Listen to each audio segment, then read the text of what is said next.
pessoal da tribo aí do Zebolão, eu também voltem todos para cá. Vamos lá, vamos falar sobre a ilustração, que é uma parte do sermão.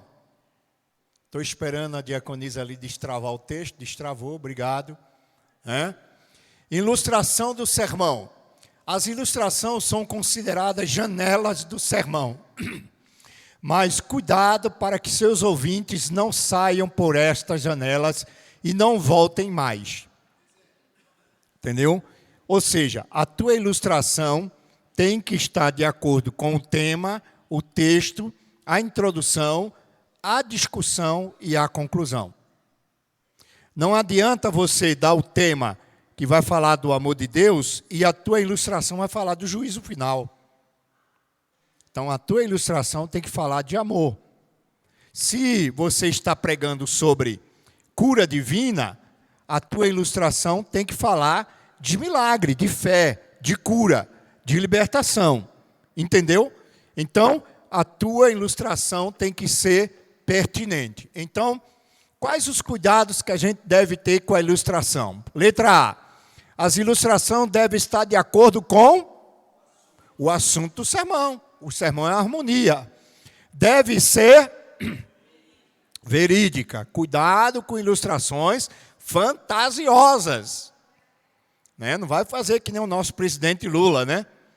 Num lugar, ele disse que perdeu o dedo numa prensa de fábrica.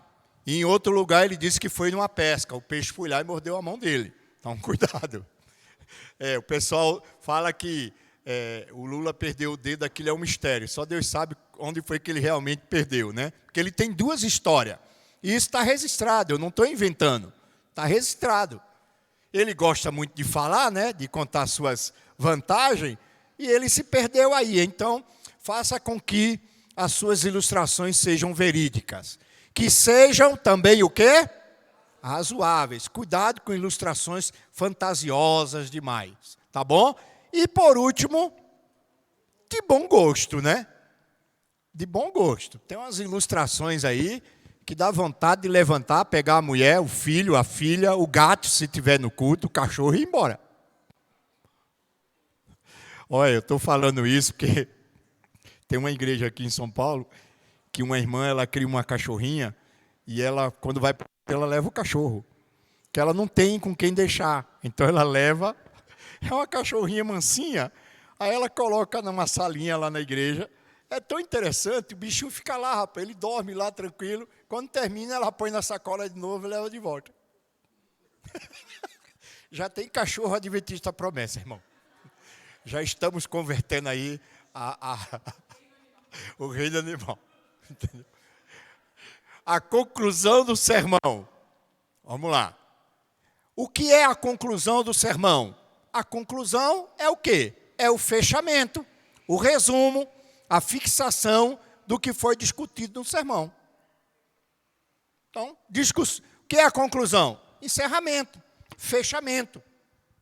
Você vai fechar o que você começou a falar. Beleza? Então, todo sermão tem que ter um fechamento, pelo amor de Deus. Um sermão sem fechamento é como uma porta sem fechadura. Tem que ter uma conclusão, tá bom? A conclusão deve responder à pergunta da congregação, né? E a pergunta é: que faremos? Amém? Você pregou sobre oração. Qual é a pergunta final da congregação? Que faremos? Esta deve ser provocada pelo sermão. Os nossos ouvintes precisam saber como mudar de vida. Se não sabem orar, vão aprender a orar. Se não sabem cantar, vão aprender a cantar. Se não sabem o que é santificação, vão aprender o que é santificação. Ou seja, tem que sair da teoria e ir para a prática. Amém? E agora, perguntam eles, Sim, mas como eu vou colocar isso que você falou em prática? Que faremos, pois, para colocar esses conceitos bíblicos em prática? É a pergunta que o pessoal fica fazendo mentalmente quando você está pregando. Por isso que quando eu prego sobre oração, eu gosto de terminar, fazer a conclusão na prática. Quero convidar os irmãos e as irmãs a vir para frente, os presbíteros, diácono, diaconisa, bispo, anjo, arcanjo. Vem para cá, vamos orar pelo povo. Põe o povo para orar. Tem melhor coisa. Então você partir da teoria para a prática. Pregou sobre o batismo do Espírito Santo? Irmão, vamos fazer uma oração aqui buscando o batismo do Espírito Santo. Pregou sobre dons? Vamos fazer uma oração buscando os dons espirituais. Pregou sobre expulsar demônio? Não precisa descer as escadas, ir lá para a rua e pegar o primeiro cara que passar aí e ver se ele tem demônio. Não, ora pedindo a Deus para revestir a igreja de autoridade, de virtude, de poder, para que se aparecer alguém endemoniada, a igreja esteja preparada para vencer o maligno. Então, parte para a prática. Amém? Para responder as perguntas das pessoas. A conclusão deve refletir a nossa proposta para o sermão. Devemos levar a mente dos nossos ouvintes para o objetivo, o alvo proposto durante o sermão. A conclusão precisa levar as pessoas a um cumprimento de mudança de atitude, de comportamento e de vida. Então, a tua mensagem, a minha mensagem, tem que provocar alguma mudança. Algum impacto na vida das pessoas. Ela não pode ser apenas mais um discurso bonito. Uma vez eu preguei num lugar, e quando terminou, uma irmã me esperou à porta para me cumprimentar, e quando ela veio me cumprimentar, ela disse assim para mim, hoje o senhor veio e perturbou a gente aqui, hein? Olha que elogio maravilhoso. E eu olhei para a santa face dela, e disse para ela assim, glória a Deus, irmã. Que bênção. Que bênção. Aí ela ficou olhando para mim assim, sem entender. Né? Ficou olhando. Bênção de quê, pastor?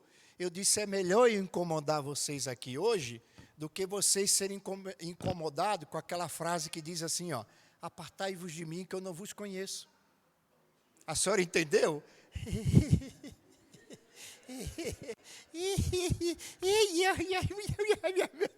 Saiu falando língua estrambólica, não foi nem estranha. Irmão, a gente vai aprendendo tudo isso, né? Com o tempo a gente vai aprender tudo isso. Eu cheguei numa igreja também, sentei no último banco, e a igreja foi enchendo, é uma igreja famosa aqui de São Paulo, né? Cheguei, eu era novinho ainda, estava iniciando no Ministério da Pregação aqui em São Paulo, eu era seminarista, na realidade, estava no 2º ano, aí me convidaram para pregar.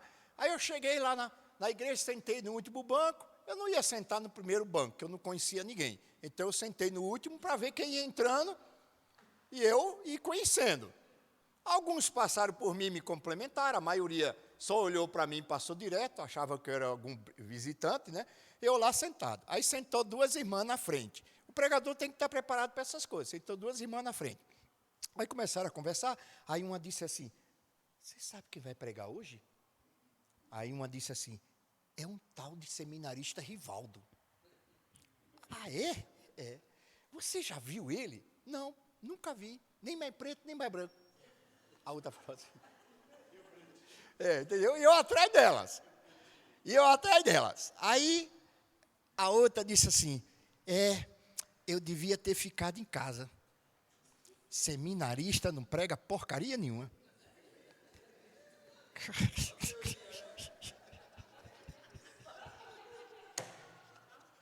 Eu falei, rapaz, eu estou de sorte hoje, viu? Rapaz, eu tirei na loteria hoje. Fiquei lá sentado. Aí, gente entrando, aí entrou o pastor. Ô, seminarista, Pai do Senhor, tudo bem, meu filho? Tudo bem? Aí as duas olharam para trás, rapaz. As mulheres não sabiam onde enfiar a cara. Entendeu? Aí eu fiquei lá na minha. Ô, irmão, desculpa, tal, sei o quê. Aí eu falei, irmãs, eu só peço uma coisa para vocês, em nome de Jesus. Ore por mim, tá bom? Eu preciso da oração de vocês, porque quem faz o milagre não é o vaso, é o dono do vaso. Aí subi lá no púlpito, irmão, e abri a boca e o coração. O culto terminou 1h30 da tarde. Eu terminei a pregação 12:10. Mas Deus tomou a igreja depois da pregação. E a oração foi até 1h30. Então quem faz é Deus. E muitas vezes isso acontece porque o diabo percebe que Deus vai te usar tremendamente. Então, ele catuca a carne das pessoas. Eu não estou dizendo que as irmãs estavam endemoniadas. Mas o diabo catucou uma fraqueza que estavam dando brecha para me atingir indiretamente. Ele joga de tabela.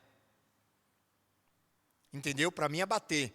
Porque, veja mesmo, se eu não tivesse preparado, o que é que eu ia pensar? Poxa, saí lá de Vila Maria, venho pregar para um povo desse?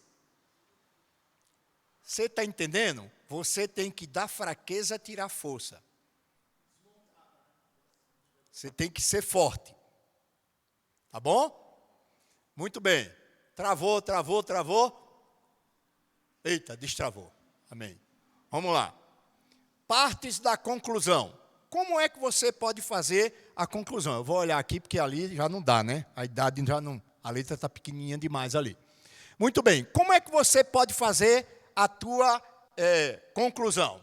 Primeiro, pode ser uma recapitulação das principais ideias que você pregou. Pode ser, a conclusão pode ser feita com uma ilustração, né? Que alcance, né? Ou alcança o coração do ouvinte. A tua conclusão pode ser um apelo, um convite para as pessoas mudar, ou, se você pregou sobre oração, um convite para as pessoas orarem. E letra D, pode ser uma motivação. Se as pessoas não são batizadas no Espírito Santo, você incentiva elas a buscarem o poder do Espírito Santo. Então, a conclusão, por incrível que pareça, é a parte mais fácil de se fazer do sermão. Por ser a mais fácil, é a mais negligenciada. E é aqui que você tem que fechar com sucesso a sua venda. Porque quando você está pregando, você está vendendo um peixe. É na conclusão que você vai saber se tudo aquilo que você falou deu certo. Então não subestime as coisas porque são simples. Tá bom? A aplicação, veja mesmo, vindo de forma distinta ou sendo a última parte da conclusão. Tá bom? A aplicação é o momento de mostrar de forma prática o que Deus requer dos ouvintes depois de ter ouvido aquela exposição bíblica. Depois de pregar o sermão, a aplicação deve responder a 4 perguntas básicas. A minha conclusão também, certo, é um apelo. É uma aplicação. As perguntas são essas. O que Deus agora requer de mim? O tema foi a oração. Então, a aplicação é o seguinte. O que Deus requer de nós em relação à oração? Aonde Ele requer isso de mim? Eu estou orando muito? Eu estou orando pouco? Eu estou reservando um lugar especial para a oração? A oração tem sido uma prioridade no meu devocional?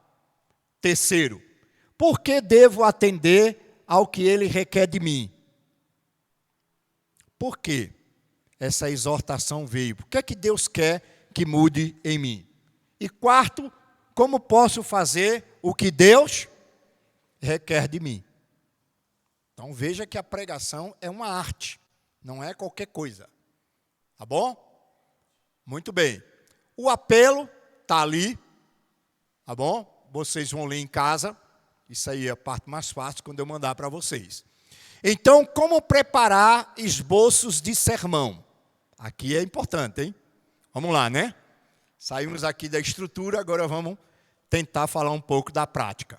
Primeiro, junte todos os dados que você leu, estudou e pesquisou. Eu vou fazer uma mensagem sobre o tema enxugando gelo no deserto. Dá para fazer um... Dá para ter uma ilustração? Dá para pregar um assunto desse? Não, né? Não dá, né? Mas aí, o tema da minha mensagem vai ser a volta de Jesus. Então, para eu fazer uma boa mensagem sobre a volta de Jesus, eu vou pegar, se possível, se eu tenho em casa, ou pesquisar na internet, uma boa concordância bíblica, e eu vou procurar ler todos os textos possíveis sobre a volta de Jesus. No dia que eu for pregar, eu devo juntar tudo isso. Os textos que eu li, os livros que eu li, as anotações que eu fiz, as pesquisas que eu fiz, eu devo juntar tudo. Veja mesmo. A fonte de pesquisa é a Bíblia, mas é necessário uma Bíblia com referências e notas marginais, uma Bíblia de estudo. E eu indico para vocês a Bíblia de Estudo NAA. Bíblia de Estudo da Sociedade Bíblica NAA. É a melhor Bíblia de estudo que nós temos em língua portuguesa. Existe a versão amplificada e existe a versão pequena. Pequena, tá? A versão grande deve estar custando mais de R$230, quase R$300 ou 320, dependendo do lugar. E a versão pequena, né, a versão que você carrega facilmente, ela está custando uns 190 e pouco. Mas vale a pena. É uma Bíblia que você tem para o resto da vida. Ela tem notas arqueológicas, geográfica, histórica, teológica, filosófica, doutrinária. Ela é uma Bíblia riquíssima que vale a pena ter. Tá bom? Ela é um grande peixe que você pode comer. Só que tem uma coisa, lá também tem espinho. Então, cuidado, porque você tem que conhecer bem a doutrina da igreja para poder ter uma Bíblia dessa. Mas, de modo geral, dá para ter. Tá bom? Então, a fonte de pesquisa é a Bíblia. Mas é necessário usar uma Bíblia com referências e notas marginais. Ter uma boa concordância bíblica, um bom dicionário da Bíblia, um atlas bíblico e um comentário. Esses geralmente são os materiais que se usam para se fazer uma pesquisa de um assunto bíblico ou se estudar um assunto bíblico. Você leu tudo isso, pesquisou tudo isso, anote tudo o que encontrar sobre o assunto sendo pesquisado. Anote, tenha o seu caderno de anotação para fazer apontamentos, colocar observações. Aí, quando você for montar o sermão, ajunte tudo. Leia tudo que você anotou, tudo que você pesquisou, para poder montar o seu sermão. Segundo, faça uma breve, mas inteligente análise do texto. Teu sermão tem um texto, não tem? Quais são as partes do sermão?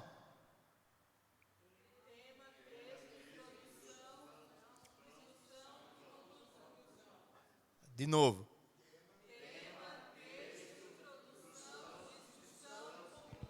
Muito bem. Você vai montar o teu sermão? Faça uma boa análise do texto que você vai pregar. Se você tiver um bom comentário bíblico, melhor ainda. Estude o texto. Tá bom?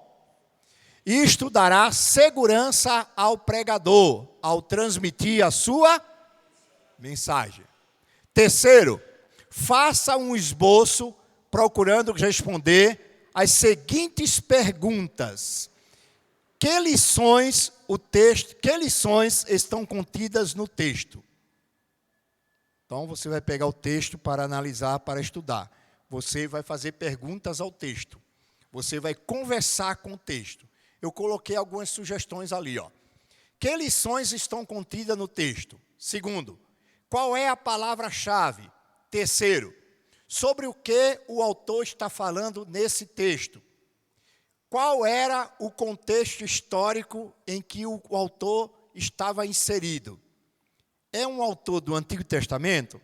É um autor do Novo Testamento? É um apóstolo? É um profeta? É um homem? É uma mulher? Em que época ele escreveu? Na época de Moisés, dos juízes, dos reis, dos apóstolos, de Jesus, da igreja primitiva? Então, são perguntas que você vai fazer, né? E por último, ali, em que este sermão ajudará os meus membros? Amém? Ou seja, porque no final de tudo, o teu sermão, quando você terminar, você vai ter que fazer uma aplicação para a igreja. Então você tem que dialogar com o texto. Aprender a fazer perguntas ao texto, né? Olha as perguntas que eu faço quando eu vou fazer um sermão. Fácil. Aprendi isso aqui, ó. Inclusive, eu comprei 2 livros. Eu tenho um monte de livro de homilética em casa. Eu comprei 2 só para ler, para passar para vocês. Eu fui ver se tinha alguma novidade, né? Não é justo eu vir para cá e não trazer uma novidadezinha para vocês, um temperozinho a mais, né? Vamos lá. Então, eu comprei esses livros. As perguntas que eu faço geralmente é o seguinte: quem, qual, o que, por quê, quando. Tem mais 2 aqui. Quando, onde e como. Eu coloco numa folha essas perguntas. Respondendo essas perguntas, na análise do texto, eu já tenho um sermão montado. Entendeu? Aprendeu o segredo? Estou passando para vocês meu segredo, hein? E olha que está sendo de graça e pela graça. Pega aí, irmão. Tá bom? São perguntas que você faz ao texto e que quando você encontra a resposta, você já tem o sermão pronto. Às vezes, irmão, a gente é que complica. A coisa é simples. 4, ore pedindo ao Espírito Santo iluminação. O grande professor de homilética é o Espírito Santo. O grande inspirador é o Espírito Santo. O grande capacitador é o Espírito Santo. Então, quando você for fazer um sermão, convide o Espírito Santo para vir estar ao seu lado, lhe iluminando, lhe inspirando e lhe orientando. Vai ficar muito mais fácil.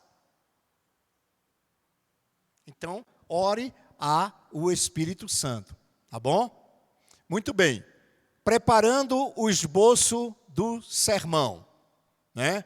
Primeiro, escolha a passagem bíblica que você vai pregar.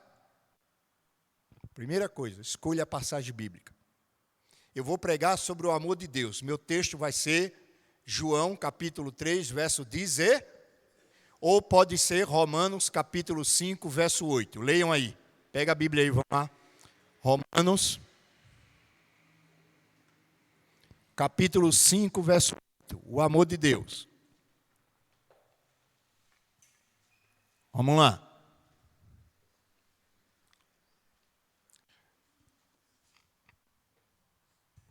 Esse púlpito está atrapalhando vocês me verem? Pronto, amanhã de manhã eu não levanto. Vamos lá, Romanos 8, 5, verso 8.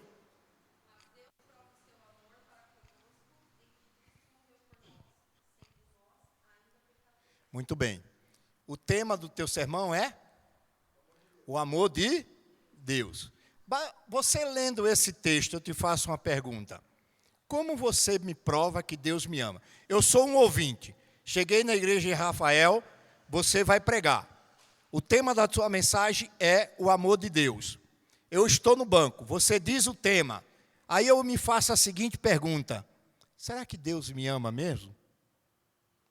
Como você prova no texto que Ele me ama? Mas Deus prova o seu amor para conosco pelo fato de ter Cristo morrido por nós, sendo nós ainda Pecadores. Agora, por favor, entenda que a palavra pecadores aí é sinônimo de inimigo mortal de Deus. Pecadores aí significa inimigos mortais de Deus. Jesus não morreu por nenhum amigo.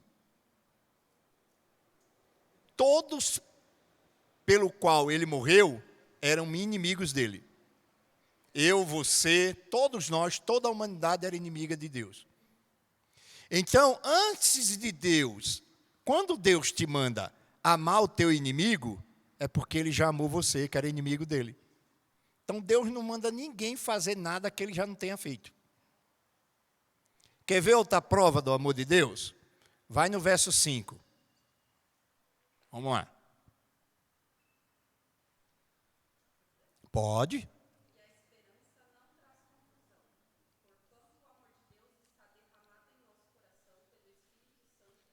Olha aí, outra prova. Está vendo? Por que eu sei que Deus me ama? Porque Jesus morreu por nós, como disse o presbítero lá atrás. E segunda prova, porque eu sou a habitação do Espírito Santo. Então, o Espírito Santo habitando em nós é uma prova do amor de Deus. Então, o primeiro passo é escolha a passagem bíblica. Amém? Segundo passo, estude o assunto que você vai pregar. Vou dar um conselho para você. Seja colecionador de lição bíblica. Entenderam o recado? Vou repetir de novo, de graça e pela graça. Sejam colecionadores de lição bíblica. Então, quando você comprar a sua lição, grife ela com direitinho, encape a fofinha, a bonitinha, cuide dela. Não deixe quando terminar o semestre, ela está toda rasgada, rasurada, cair na capa. Não, aquilo é um arquivo, uma fonte de estudo, de palestra, de mensagem. Está tudo ali, tudo prontinho já. Também está tudo lá. É só você pegar e pregar. Aí tem a santa paciência, né? Então, estudar o assunto, pesquisar a passagem para não aplicá-la fora do contexto. O que é o texto e o que é contexto? Preste atenção. Contexto é o que vem antes. O contexto de uma passagem, por exemplo, Romanos capítulo 5, verso 8. Qual é o contexto de Romanos 5, verso 8? Contexto anterior, vai do verso 1 ao verso 7. Então, quando você for estudar Romanos, você tem que ler o que começa no verso 1 até o verso 7. E o contexto posterior, que é o que vai do verso 9 até o final do capítulo. Então, você tem que interpretar o texto dentro do seu contexto anterior, o que vem antes, posterior, o que vem depois, e olhe para cá, já estou dando aula de hermenêutica, ó, né? E o contexto geral. Qual é o contexto geral? É tudo aquilo que a Bíblia fala do assunto que está no texto. Aí você consegue fazer uma interpretação legal. Por exemplo, Filipenses capítulo 4, verso 13. Vamos lá. Pega a Bíblia. Vamos lá. Esse texto ele é muito tirado fora do contexto. Paulo diz assim: tudo posso naquele que me fortalece. Aí tem gente que pega esse texto e diz assim: não, eu posso fazer uma grande dívida e Deus vai me ajudar a pagar. Entendeu? Então, é um texto fora do contexto. O que é que você pode, o que é esse tudo que você pode em Cristo? Aí você tem que ler o que vem antes e ler o que vem depois. O que é que vem antes? No verso 12. Quem lê? Olha aí.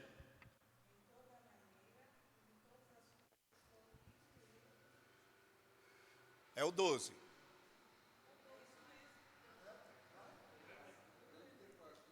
Vamos lá, a gente precisa ganhar tempo, vamos lá. Ó, tanto a ter fartura como a ter fome, tanto a ter abundância como padecer, tudo posso. Aí veja o que vem depois, verso 14.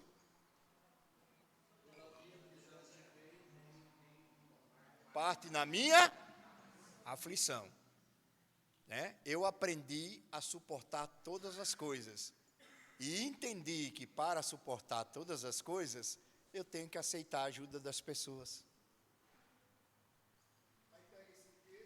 Porque eu não sou super-homem. Você está entendendo? Então, interprete o texto dentro do seu contexto. Tá bom?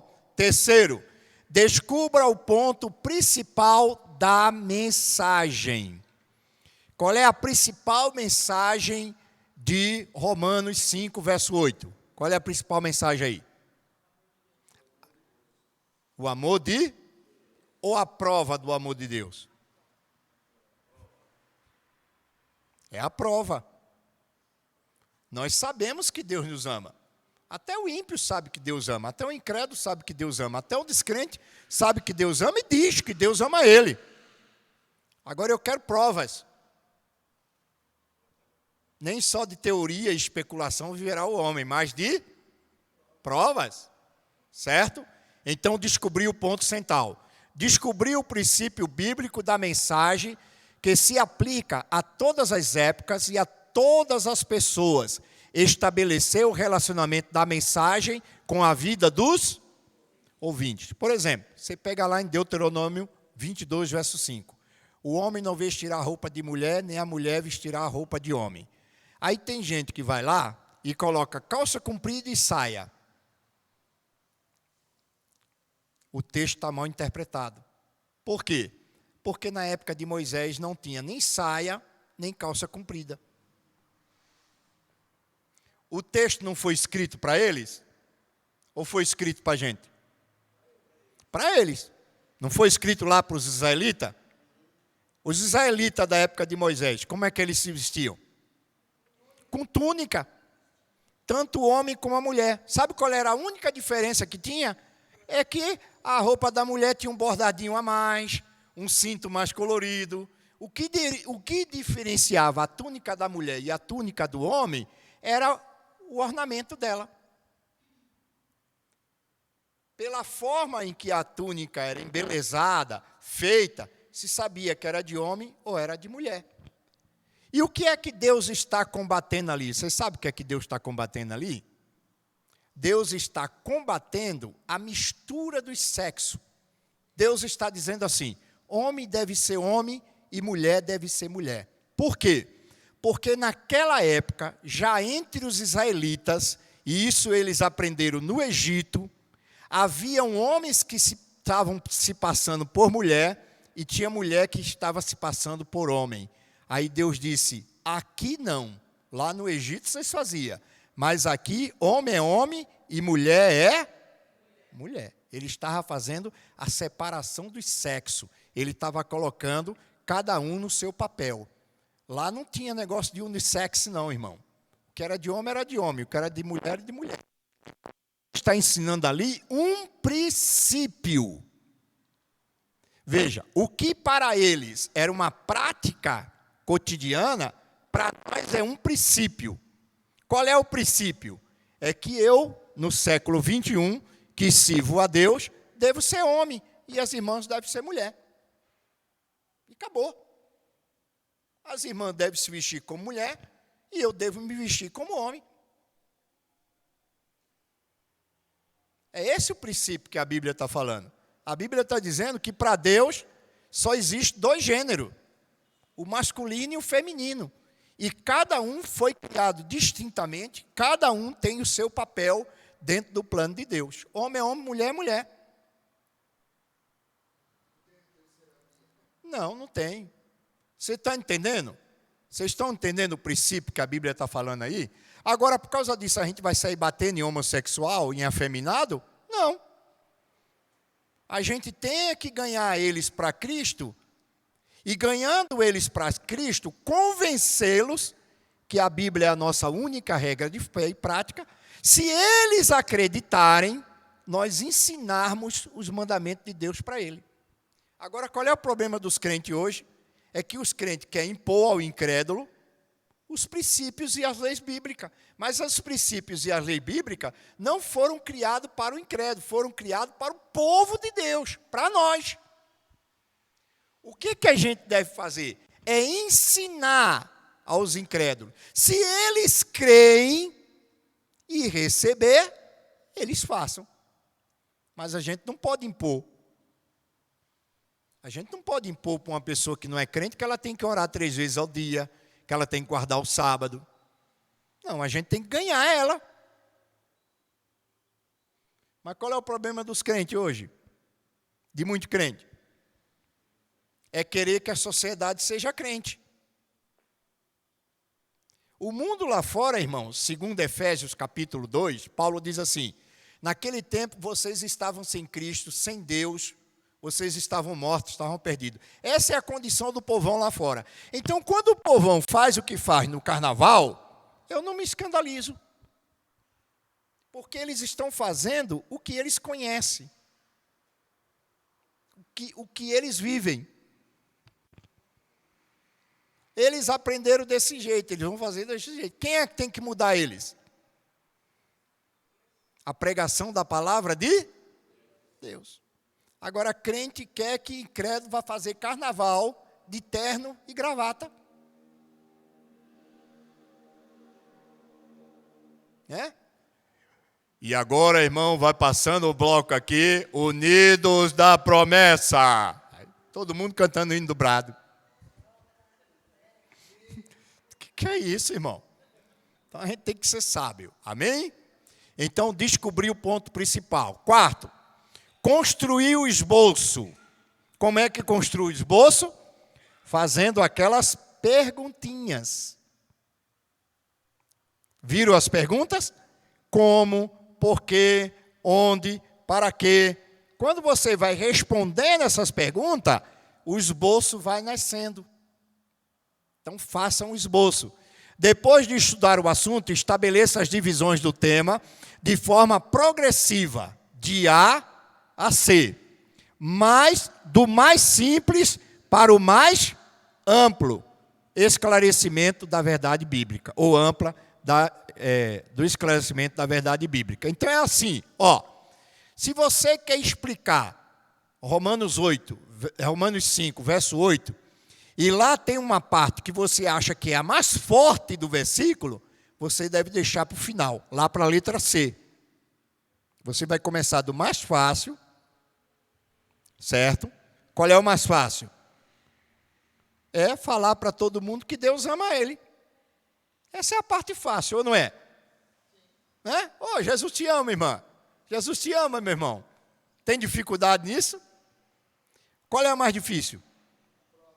É provar para a pessoa que Deus a ama, que esse discurso não é só palavra. Qual é a prova? Romanos 8, 5, verso 8. Qual é a prova? Que Jesus morreu por nós, mas não para aí. Se fosse aí, estava beleza. A gente soltava fogos, fazia carreata, dava glória a Deus. Mas como é que termina? Sendo nós ainda pecadores. Ou seja, Deus matou o filho dele pelos inimigos dele. A gente merecia um raio que o parta. Mas Deus fez o quê? O salário do pecado é a morte. Quem deveria morrer? De quem era a cruz? De quem era a coroa de espinho? De quem era a surra que ele levou? E ele fez o quê? Morreu em nosso?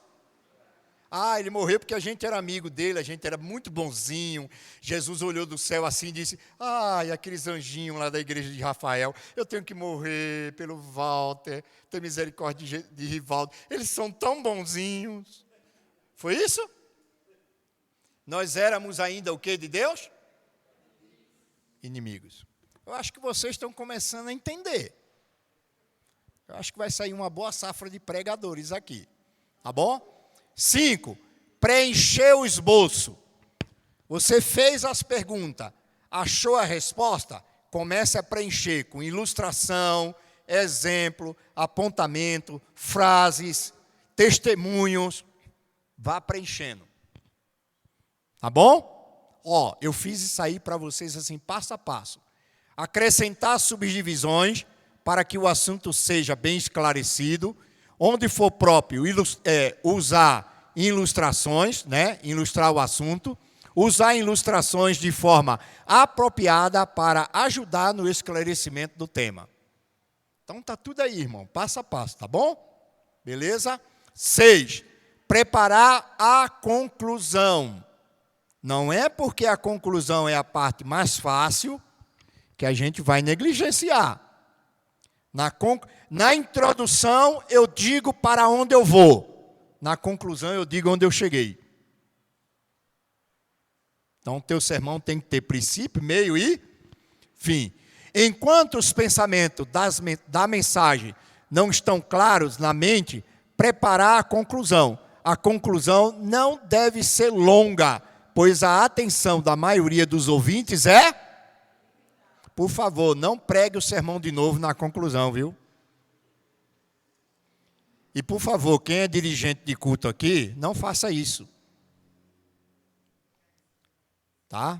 Pelo amor de Deus, porque tem igreja que o cara tem de pregar, a pessoa que está dirigindo o culto prega a mensagem de novo. Isso é uma falta de ética com o pregador e com os ouvintes. O dirigente, o máximo que ele pode fazer é um resumo e uma aplicação muito bem feita. Agora, eu já vi em uma das nossas igrejas, o caba terminou, aí o pregador, irmão, vocês viram o que ele disse na letra A? Aí pregou a letra A de novo. E depois ele falou na letra B, na letra C. Ele usou essa ilustração, irmão, mas eu tenho uma mais forte ainda. Aí contou outra ilustração. E eu sentado daqui, ó. Comecei a pregação no Espírito. Na metade eu estava na carne. Quando ele fez isso, eu já estava no osso. De raiva. O cara estragou toda a pregação. Ele estragou. Olha, estava tudo encaixadinho, tudo encaixadinho. O grupo de louvor cantou os louvores que batia com o sermão. Estava tudo harmonia. Sabe aquela harmonia assim? Estava tudo encaixado. Aí, sabe aquele cara que montou assim um castelo de carta? Aí chega o engraçadinho. Aquela carta que está lá de baixo, para cair tudo, foi o que o cara fez. Entendeu?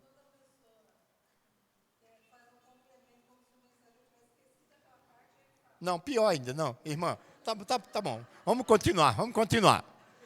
A introdução e o título são feitos por último, segundo alguns pregadores, tá? Por isso que eu coloquei aqui. Tem livro de mensagem que você vai estudar e ele vai dizer para você fazer a introdução e o título por último. Eu aconselho a fazer logo no início. Depois de tudo pronto, a visão do assunto é mais clara e é mais fácil preparar estas partes que despertam o interesse do sermão, ou do ouvinte, né? Tem gente que primeiro ele faz a discussão, aí depois que ele faz a discussão, ele estuda, aí ele faz a introdução e faz a conclusão, porque ele já tem o assunto claro na cabeça. Eu vou dizer para você o seguinte, vou ser bem democrático com vocês. Façam da maneira que vocês se sentirem mais capacitados. Se no início ou no final, não importa. O importante é que seja feita. Aí aqui vai se cumprir aquela grande frase de sabedoria popular, né?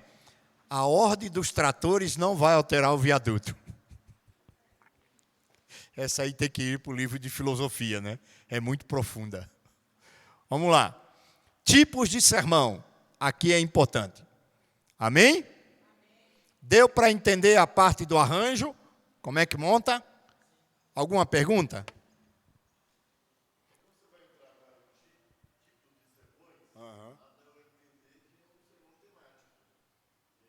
É. Eu vou mostrar agora que todo pregador, ele tem um cardápio de sermão. Tá? Não existe pregador só do feijão. Não existe pregador só do arroz. Não existe só o pregador da carne.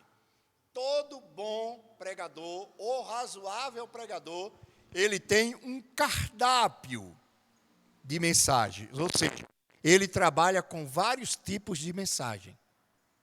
Inclusive, eu estou montando um curso, que eu comecei e parei, porque eu estou passando agora um curso sobre o Apocalipse, e está me demandando, assim, muito tempo, muito estudo, muito esforço, muita dor de cabeça, né? Porque, assim, eu estou passando um curso de Apocalipse numa fase ruim da minha vida. Qual é a fase? Eu fiz uma cirurgia de catarata e, gente, eu estou com uma dificuldade de enxergar de perto. Enxergar de longe ficou 1001 maravilha. Mas enxergar de perto, a médica disse que eu vou ter que ficar numa quarentena aí, vai melhorando daqui a uns 6 meses. Então, eu comecei o curso, eu não sabia que ia me operar, esperava me operar bem para frente, aí o plano de saúde me chamou, me encaixou lá, num pessoal que desistiu e me chamou. Aí eu não ia perder o trem, né? Aí eu fui. Gente, eu estou lendo quase sem enxergar nada. Assim, eu fico assim, ó, leio, descanso. Então, quer dizer assim, esse curso do Apocalipse, ó, para os irmãos terem uma ideia, quando eu estou com minha visão normal, eu consigo ler 4 livros por mês, de 200 páginas. Assim, tranquilamente. Às vezes, eu leio um livro de 1000 páginas, eu leio em um mês. Eu divido para cada semana tantas páginas e vou na minha meta e termino de 1000 páginas. Então, eu sou viciado em leitura. Tá? Se alguém disser assim, você conhece algum pastor viciado? Diga assim, conheço, pastor Rivaldo. É mesmo? Misericórdia. Ele é viciado em quê? Leitura. Tá? Minha mulher diz que eu tenho o dom da traça, que é o bichinho que come livro. Né? Então é assim, eu gosto muito de ler. Para os irmãos terem uma ideia, para fazer esse curso do Apocalipse agora, eu tenho em casa uns 40 livros falando só sobre o Apocalipse. E eu estou, assim, trabalhando com muita dificuldade para montar o curso. Mas eu tenho um curso que eu comecei a montar ele, que se chama Tipos de Sermão. Ensinando as pessoas como fazer vários tipos de sermão. Esses 3 que eu vou passar e outros. Esperem Deus terminar daqui até dezembro. O curso do Apocalipse termina agora no mês de junho. Aí eu vou cantar Livre Estou. E nunca mais eu invento isso. Vamos lá. Tipos de sermão. Primeiro é o sermão temático. O primeiro tipo de sermão é o sermão temático. Qual é a definição dele? Vamos ler juntos?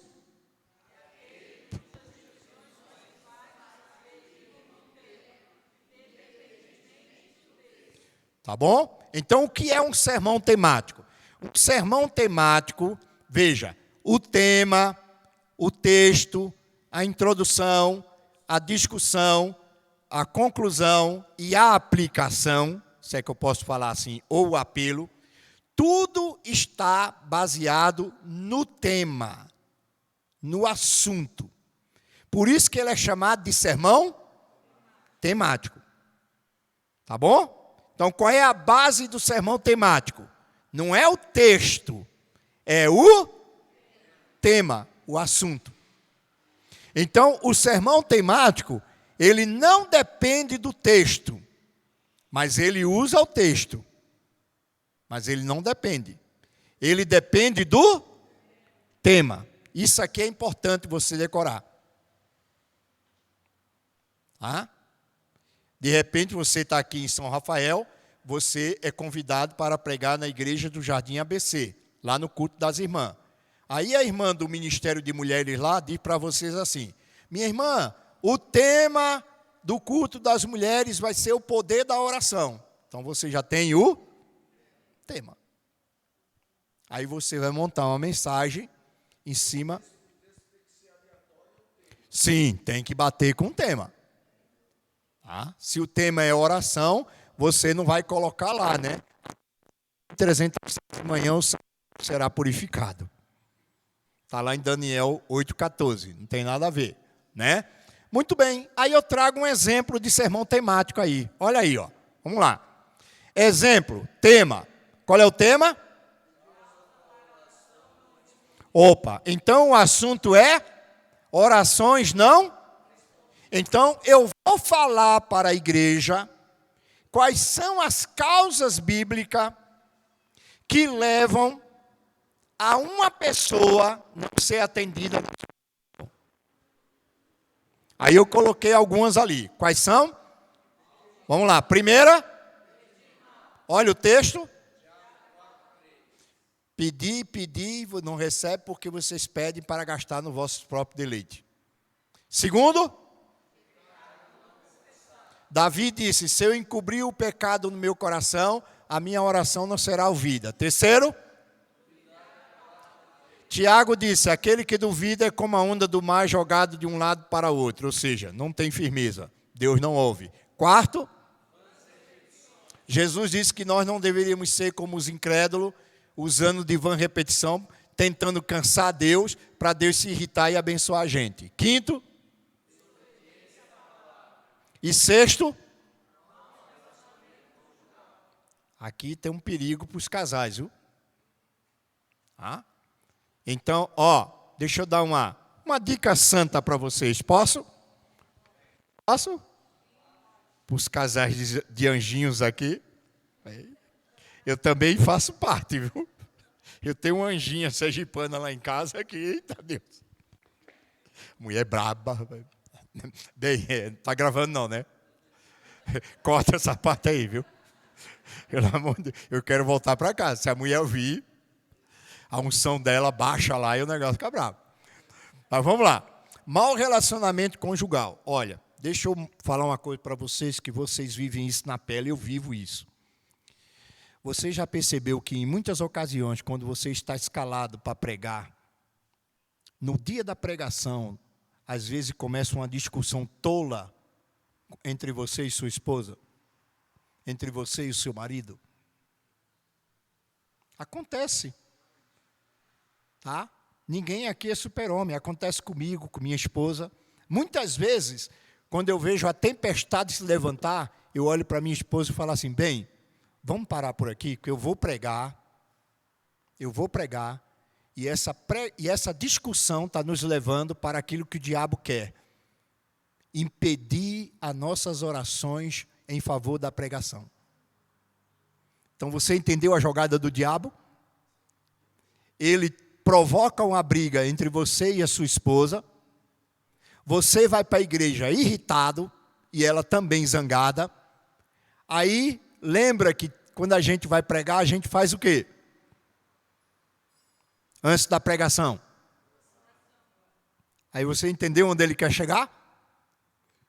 Para que aquela oração que você precisa fazer e vai fazer, não seja... Ou seja, ele coloca um obstáculo. Então o diabo não é esse otário que a gente pensa que ele é, não. Entendeu? E às vezes a discussão não é nem entre marido e mulher, é um filho que começa. Meu bem, vamos logo que nós estamos atrasados. Você não está vendo que eu estou arrumando as crianças? Tudo bem, meu bem, mas nós estamos atrasados. Por que você não para de falar e vem ajudar? Faça alguma coisa também. Você entendeu?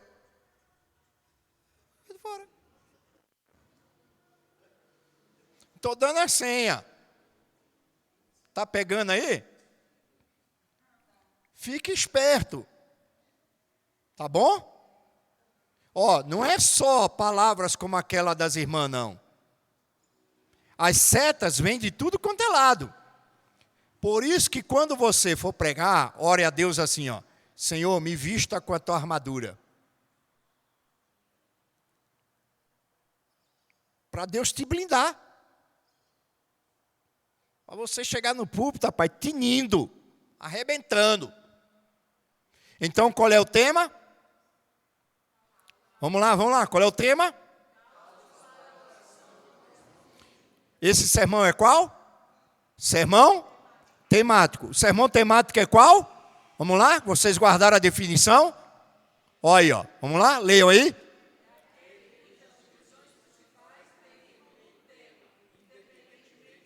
Olha aqui, ó. Eu fiz o sermão, não tem nenhum texto lá. Eu posso colocar qualquer um que fale sobre a oração. Porque ele não depende do tema, do texto. Então, o sermão principal, o sermão temático, é aquele cujo o assunto, o texto, a introdução, a discussão, a ilustração, tudo, a conclusão, o apelo, dependem do tema. Então, repita comigo, sermão temático. Vamos lá, gente, sermão temático é aquele que o assunto, o texto, a introdução, a discussão e a conclusão dependem e deriva do tema. Decorem isso, pelo amor de Deus. Tá bom? Vamos lá. Segundo tipo de sermão é o sermão textual. Vamos ler a definição? Todo mundo junto? Vamos lá?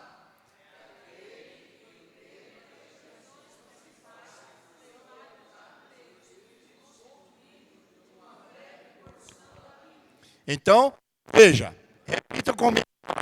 O sermão textual, vamos lá. O sermão textual é aquele cujo tema, o texto, a introdução, a discussão e a conclusão dependem do texto.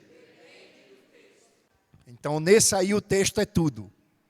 No primeiro, o tema é tudo. É do texto que você escolheu que você vai tirar o tema, o assunto, a introdução, a discussão e a conclusão. Se vocês decorarem isso aí, irmão, decorar. O sermão tem 5 partes. Tema, texto, introdução, discussão e conclusão. Beleza. Quantos tipos de sermão existem? 3. Temático, textual e expositivo. Tá bom? Me diga aí o que é um sermão temático. Sermão temático, eu estou fazendo uma definição que não está nem ali. Eu coloquei a técnica, mas eu quero a prática. O que é um sermão temático, irmão? Me diz aí, pelo amor de Deus. Define o que é um sermão temático. Sermão temático é aquele cujo o assunto, o texto, a introdução, a discussão e a conclusão dependem de quê? Do tema, do assunto. Irmão, pelo amor de Deus, eu estou fazendo uma prova no seminário e o professor perguntou o que é um sermão textual. O que é um sermão textual? O sermão textual é aquele cujo o assunto, o texto, o tema, a discussão, o tema, o texto, a introdução, a discussão e a conclusão dependem do... Pronto. Vocês, aí. Rapaz, já está batendo na nota 8. Está chegando perto do 10. Beleza, então? Eu coloquei um exemplo. Olha aí o exemplo. Qual é o tema? Qual é o texto? Então esse tem texto. Por que ele tem texto? Porque ele depende do texto. E olha que coisa interessante que o Espírito Santo fez. Ele não só inspirou o texto, ele não só mandou escrever o texto, mas ele também já deixou o texto dividido para a gente pregar. Porque ele sabia que a gente teria que pregar. Qual é a divisão? Número 1. Então, através de Jesus, o único caminho, eu chego a Deus. Número 2. Eu chego a 3. Eu chego a Deus. Qual o único caminho para Deus? Jesus. Está fácil ou está difícil? Vamos lá. sermão expositivo é o mais difícil, mas dá para aprender. E o mais profundo e mais bíblico. Vamos lá. Sermão expositivo, a definição dele é longa. Tá? Esse é o principal tipo de sermão que tem na Bíblia. Tá? É aquele em que as divisões baseiam-se numa porção mais extensa do texto bíblico. Enquanto o sermão textual, o sermão expositivo, ele faz uma exposição do texto bíblico. Por exemplo, você vai fazer uma exposição dos 10 mandamentos. Num sermão expositivo, você vai explicar todos os 10 mandamentos. Ou vai explicar de forma expositiva, resumida, ou você pode fazer 10 sermões. Cada mandamento um sermão. Então, por isso que ele é baseado numa porção mais extensa da Bíblia.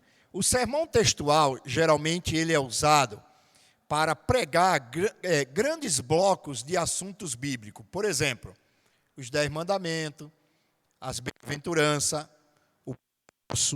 o Salmo 23, sobre os dons espirituais.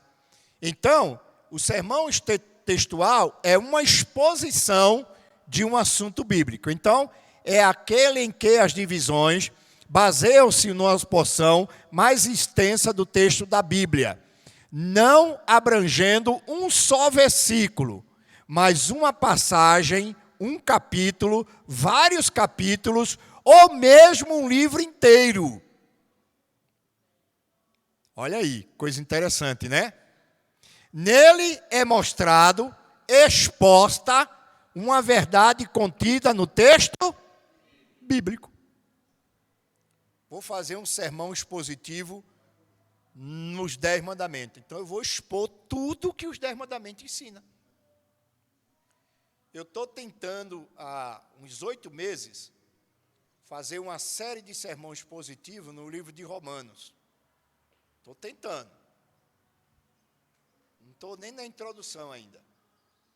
Mas eu pretendo fazer uma série de sermão em cada capítulo de Romanos. E pregar lá na igreja, perto de casa, lá no ABC, que é a única igreja assim que eu tenho a oportunidade de pregar assim mais sistematicamente. Então, lá eu tenho um acordo com o pastor Clemente de pregar um domingo por mês. Então, eu escolho um assunto e eu estou pregando. Por exemplo, agora eu estou pregando sobre as doutrinas centrais da fé. Já preguei sobre a graça, o amor de Deus, a salvação, a justificação. O último sermão que eu preguei agora foi sobre... Já preguei sobre a fé. E o último domingo que eu preguei lá foi sobre arrependimento. Agora eu vou pregar, depois eu vou pregar sobre conversão, justificação, adoção, santificação e glorificação. Então, é uma série de sermão. Todos eles expositivos. Expositivo. E quando os irmãos vão no culto, que eu estou na escala, eles já sabem que o sermão é 1 hora. Então, quem não quer assistir, não vai para a igreja. Porque se for, sabe que o pastor Rivaldo vai pregar 1 hora. Porque eu vou fazer uma exposição. E para eu pregar um sermão expositivo, eu tenho que ter tempo para falar. Então, eu estudo, pesquiso a semana toda. Quando chega no domingo, graças a Deus, a igreja comprou a ideia. Entendeu? A gente está fazendo desses domingos uma espécie de uma aula para os irmãos, explicando para eles. E tem sido muito bom. Tem sido muito bom. Tá bom? Então, vamos lá. Um exemplo de sermão. Qual é o título? Qual é o texto? Êxodo 12, verso 1 a 13. Ó, guarda esse para a próxima Páscoa, hein? Já deixa anotado aí. Ó, o Cordeiro de Deus. Número 1. Olha ali. Êxodo 12, verso 1 a 3. Segundo. Verso 5. Terceiro. Verso 6. Quarto. versos 7 a 13. E número 5? Então, verso 8 ao 11. Então, veja, eu estou expondo o capítulo 12 de Êxodo. E estou falando sobre a Páscoa. Qual é o principal personagem da Páscoa? O Cordeiro. Quem é o Cordeiro? Jesus. Então, Jesus foi divinamente escolhido. Jesus foi divinamente perfeito. Jesus foi morto. A morte de Jesus foi redentora. E a morte de Jesus é que sustenta a nossa fé. Então, eu estou fazendo um sermão expositivo. Tranquilo aqui?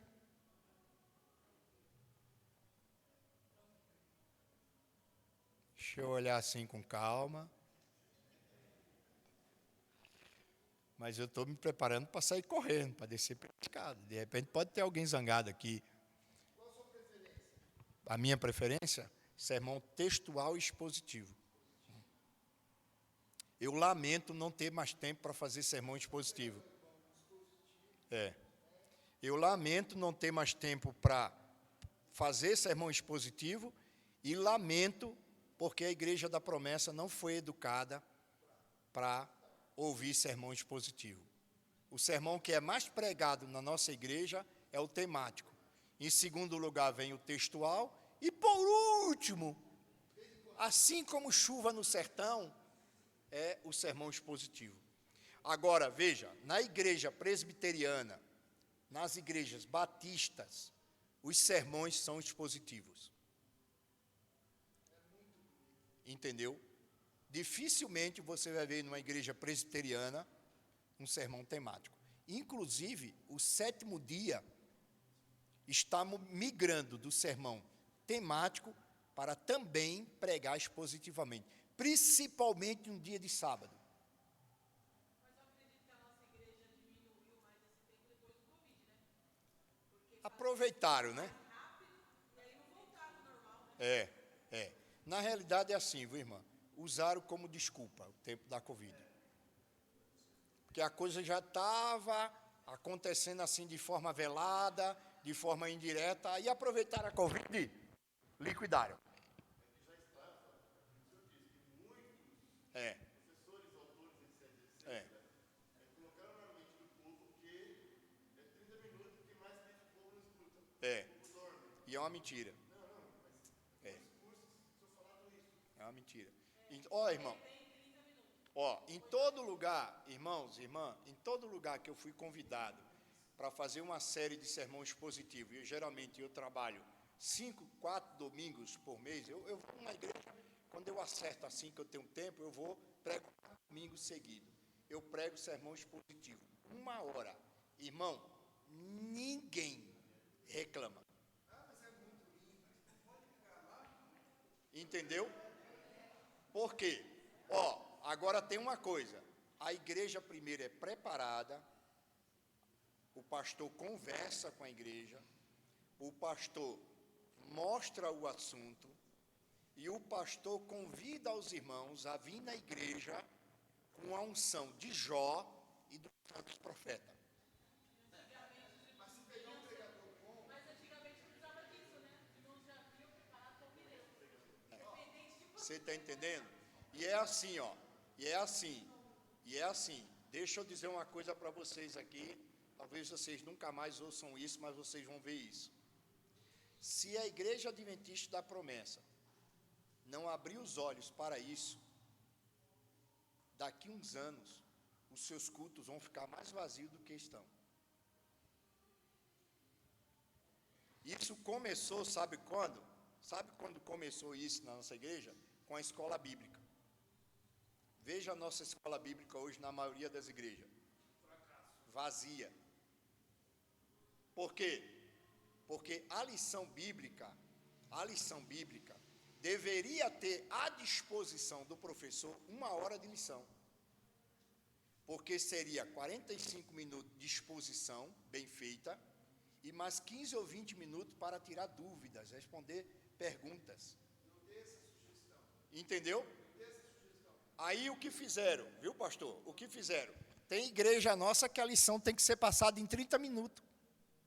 Aí eu te pergunto, esse povo vai aprender o quê? Tem um irmão de uma igreja aqui em São Paulo, que ele falou para mim, pastor, o tempo da lição lá na minha igreja é determinado pela liderança, é 30 minutos. Todo sábado a lição fica por terminar, porque não dá tempo para terminar. Entendeu? Aí, veja mesmo, mas porém tem uma coisa. Você quer uma pregação com excelência? Você quer uma escola bíblica com excelência? Você tem que capacitar os professores e os pregadores. Em muitos lugares, o povo não quer ir mais para a escola bíblica porque os professores não sabem nem para eles.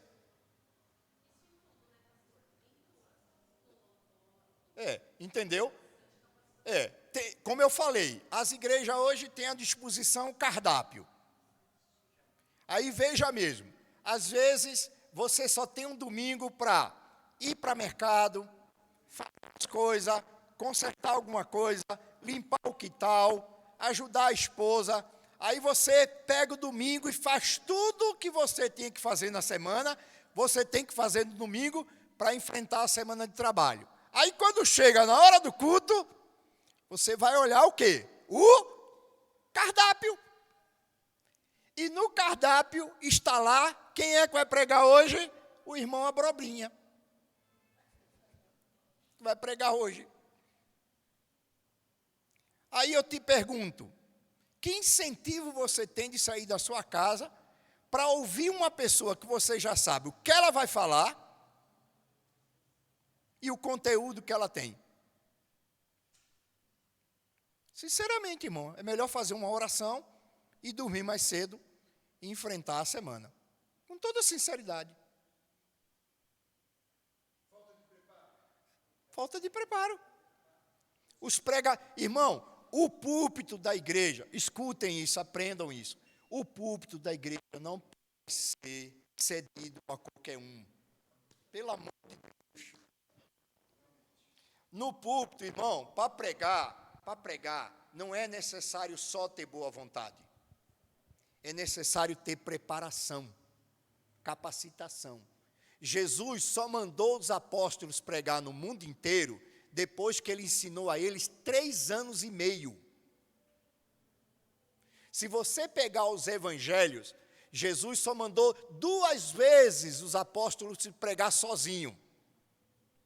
No resto, era ele que pregava e os apóstolos escutavam e aprendiam. Depois de 3 anos e meio, Jesus disse assim, ide por todo o mundo.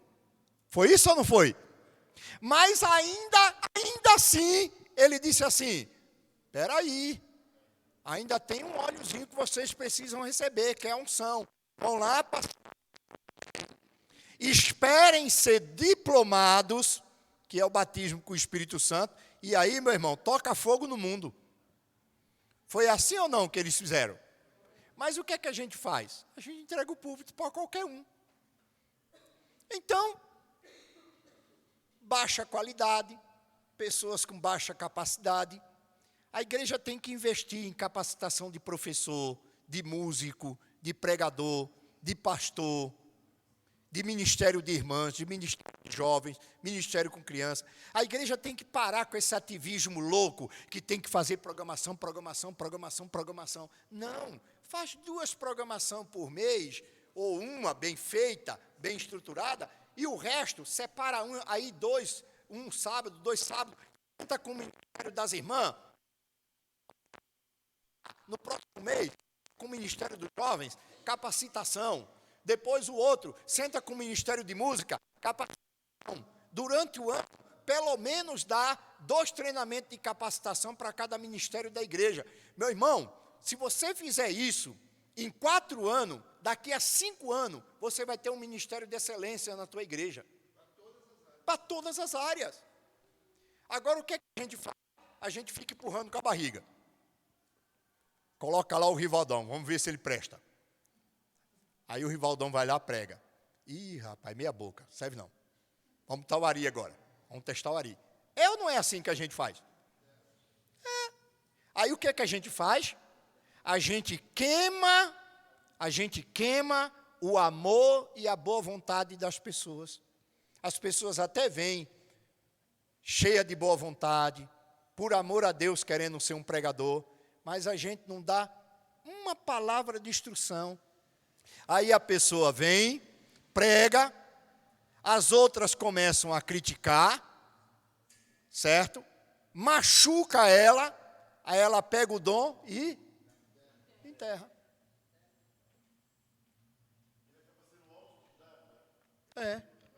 É. Entendeu? Vocês estão entendendo? Vamos lá, para a última parte, para a gente ir embora.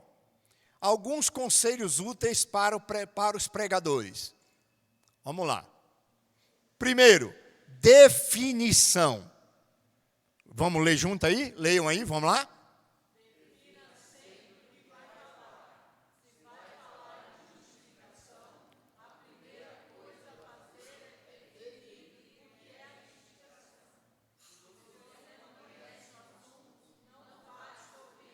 Entendeu?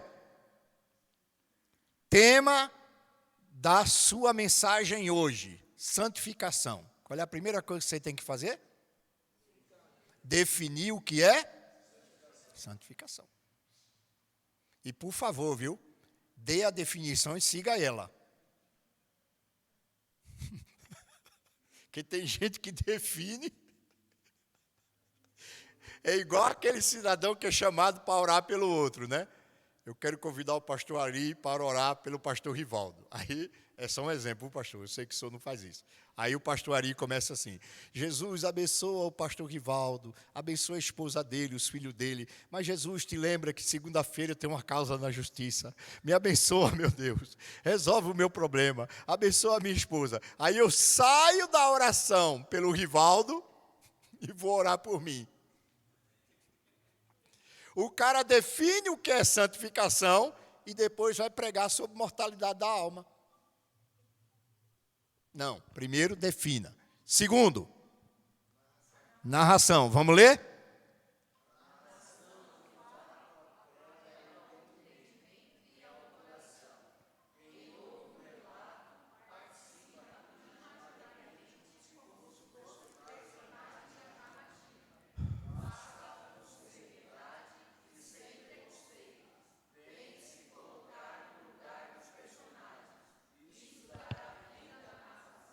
Entendeu? Então, quando você, por exemplo, você vai pregar sobre a parábola do bom samaritano, você tem que se imaginar, você tem que se imaginar na beira daquela estrada. Você está lá, imagine você lá na beira da estrada, né? Aí você vê um cara lá gemendo, todo quebrado. Aí você avista de longe, rapaz, está vindo o sacerdote Rivaldo. Não, ele vai ajudar esse cara. Não é possível. Pastor Rivaldo não ajudar esse cara? Vai ajudar. Aí Rivaldão passa de longe.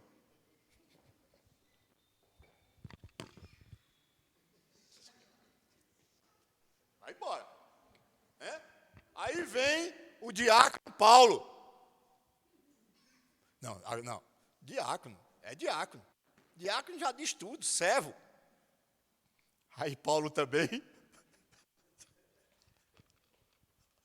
E Paulo, às vezes, usa a desculpa do que veio primeiro, né? Rapaz, se Rivaldão não pegou, eu é que não vou pegar mesmo. Não vou tocar mesmo, estou indo embora. Então, na narrativa, quando você for narrar um fato, contar uma história, se coloque no lugar dos personagens. Faça a pregação ser viva. Vou dar um exemplo bem prático para você. Tema da mensagem da irmã Tayla. É mesmo, é? Mais bonito que Rivaldo, hein? Sua mãe acertou. Vamos lá, se fosse Rivalda seria horrível, né? Então, pregação da irmã Tayla. Tema da mensagem dela, o poder de Deus. Eita, tema forte, hein? Amém? Amém? Aí a irmã Tayla vai pregar sobre o poder de Deus. Aí ela chega aqui no púlpito assim: eu saúdo os irmãos com a paz do Senhor. Quero dizer que eu estou muito feliz pela oportunidade que o pastor Douglas me deu hoje para pregar. E eu quero dizer para os irmãos que o poder de Deus é maravilhoso. Gente, me desculpe. Não convence, não. Que poder é esse? Entendeu? Veja, a sua expressão, a sua voz, muitas vezes o seu sermão. A Thalia tem que chegar aqui, olhar para os irmãos, eu saúdo os irmãos com a paz do Senhor. Quero dizer que meu tema de hoje é o poder de Deus, ó, punho fechado. Ó, punho fechado. Punho fechado é símbolo de luta, é símbolo de poder. Tá bom? Ó, tema de hoje, ó, Thalia, pega a dica aí, hein? Eita, tá, tô dando dica assim de graça, aí pela graça. Ó, tema de hoje, meus irmãos, o poder de Deus. Vamos ler o texto. Aí chega aqui na frente, com autoridade. Com autoridade, com... Passar isso para o povo. O visitante está sentado aí a Thalia chega, o poder de Deus. Eu salvo os irmãos, capaz do Senhor. O tema de hoje, o poder de Deus. Aí o visitante pensa assim, ó. Rapaz, essa moça morta desse jeito vai querer me convencer, mas não vai mesmo. Quer ver outra coisa? Cuidado com os gestos. Ó, meus irmãos, tema de hoje, a volta de Jesus. Meus irmãos, e quando Jesus voltar, aleluia, nós seremos transformados num abrir e fechar de olhos. Espera aí, ele vem daqui de baixo ou vem lá de cima? Porque se você está falando que ele vai voltar, você tem que apontar para onde? Sim, meus irmãos, e quando o Senhor Jesus Cristo voltar? Ó, mão espalmada, dedos juntos, apontando, indicação. E quando o Senhor descer dos céus com poder e muita glória, teu corpo fala. Teu corpo ajuda você no sermão. Então você tem que saber usá-lo. Beleza? Tá bom? Outra coisa, não recebam a unção da cola do púlpito. Tem pregador que ele sobe no púlpito e ele faz assim, ó, a unção da cola. Saúde os irmãos com a paz do Senhor. Quero dizer para os irmãos que eu estou muito contente. Ele fica aqui, ó. Ele não consegue sair. Ele está colado no púlpito. Não, solta o bichinho um pouquinho.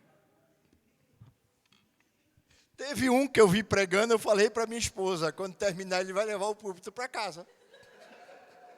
Que ele agarrou do púlpito. Só faltou citar aquele versículo, a primeira epístola de São Rivaldo, capítulo 1. Daqui não saio, daqui ninguém me tira. Gente, cuidado. Então, vivam a narrativa, tá? Por exemplo, se você vai falar de alguém enfermo, fale como se estivesse sentindo a dor dele. Não vá falar de alguém que está sofrendo rindo. Irmão, aleluia. Glória a Deus, irmão. Apóstolo Paulo levou uma surra. Aleluia. Oh, glória. Gente, pelo amor de Deus. Vocês estão entendendo? Jesus virá, mão apontada para. Nós ressuscitaremos, mão apontada para. E ó, nós ressuscitaremos. Nós ressuscitaremos. Deixa teu corpo falar. Tá bom? Outra coisa, procure descontrair, não fique apegado ao púlpito. Por quê? Porque se você ficar apegado ao púlpito, as pessoas vão perceber que você está nervosa. Outra coisa, quando você for pregar, não tenha aquela unção de olhar para o teto. Tem pregador que ele prega 1 hora olhando para o teto e ninguém vê os olhos dele. É. Não fica olhando para o teto, olhe de vez em quando para as pessoas. Pode até ficar olhando para o seu esboço, mas de vez em quando levanta a cabeça, olhe para as pessoas. Se a igreja é assim, dessa forma, olhe panoramicamente ou olhe especificamente. Né? Olhe para esse lado, depois para esse, entendeu? Cuidado com esse gesto aqui, ó. Cuidado. Deus vai pesar a mão. Aí tem uns que apontam assim. Aí, coitada, a sorteada foi ela. Entendeu? Entendeu? Aí a Thalia fala assim, misericórdia comigo. Porque tem, irmão, ó, porque a gente tem que ter cuidado com isso? Porque tem gente que tem uma psicologia mental fraca. A gente tem que ter cuidado. Ela toma aquilo para si. Já pensou, a pessoa já chega na igreja, por exemplo, está passando por uma depressão. Aí o pastor Rivaldo chega e prega, você está debaixo do juízo de Deus. Ó, e ainda faz assim, ó, 3 vezes, pronto, matou. É comigo, Deus está zangado comigo. Revelou. Isso não foi uma revelação, foi um revelamento. Vamos lá. Próximo. Vamos ler junto, para fixar.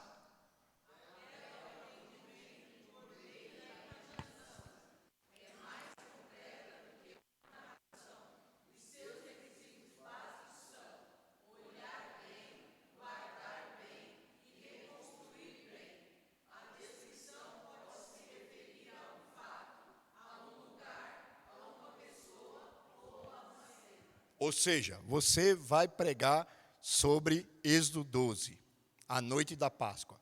Então você lê o texto com calma e procure decorar todos os detalhes. Isso não quer dizer que você vai falar todos os detalhes na pregação. Mas você tem que ficar atento a tudo que é falado. Ou tudo que é narrado no texto. Você tem que imaginar os detalhes. Imaginar lá um judeu passando sangue no umbral da porta. Imaginar o judeu com a roupa arrumada, a roupa pronta, uma vara no ombro, uma trouxa de roupa pendurada na vara, né? Aqui, posição aqui de marcha. Eles tiveram naquela noite que comer a Páscoa já prontos para viajar, com uma trouxa de roupa feita para levar o que lhes pertencia. E tinham que comer a Páscoa marchando. Eles tiveram que comer a Páscoa assim, ó. Molhava e comia. Pão amargo, ervas amargas, pão sem fermento e o cordeiro. Comeram. Então você tem que se imaginar. Para quê? Para que a tua pregação se torne mais viva e persuasiva possível. Tá bom? Vamos lá. Exemplo. Vamos ler?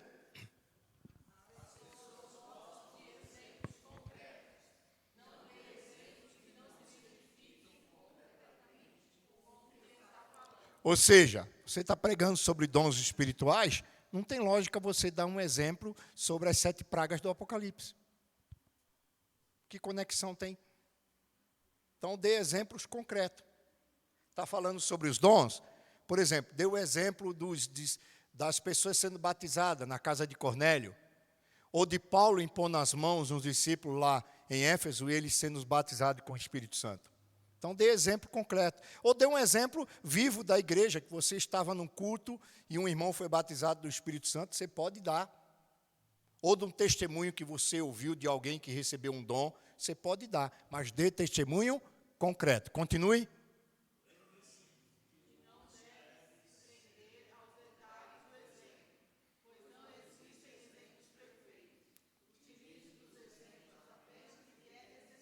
Amém? Então, quer dizer, é o fato necessário. Por exemplo, você vai falar de Davi. Não é preciso você dizer que Davi, num determinado momento da vida dele, pisou na bola. Se você vai falar de Davi sobre um grande músico, para que você vai colocar lá no sermão? Ei, irmão, está vendo esse Davi aqui? Esse cara, esse grande músico? Isso foi um cabra safado. Malandrão, viu? Davi era do grupo de louvor, mas era um malandrão. Deitou lá com a irmã Betseba. Mandou matar o irmão dela. Cara, para que isso? Você não está pregando sobre adultério. Você não está pregando sobre assassinato. Você está pregando sobre a virtude de um homem. E todo homem tem virtudes e defeitos. Todos os homens têm. Eu tenho, Davi tinha, todos terão. Todos nascidos de Adão é assim. Todos. Uns têm uns defeitos mais graves e outros menos graves, mas todos têm defeito. Então, seja esperto. Próximo. Vamos lá. Esse aqui eu quero que você preste bem atenção. Vamos ler?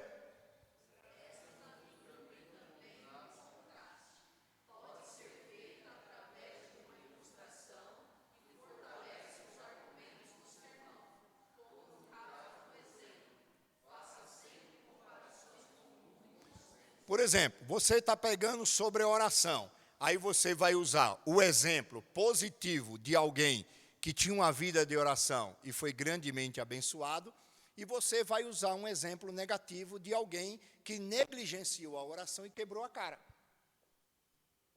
Mas faça isso com bom senso. Não defame o coitado que deixou de orar. Tá? Tem gente na igreja que defama personagem bíblico, viu? E a gente tem que ter cuidado com isso. Próximo?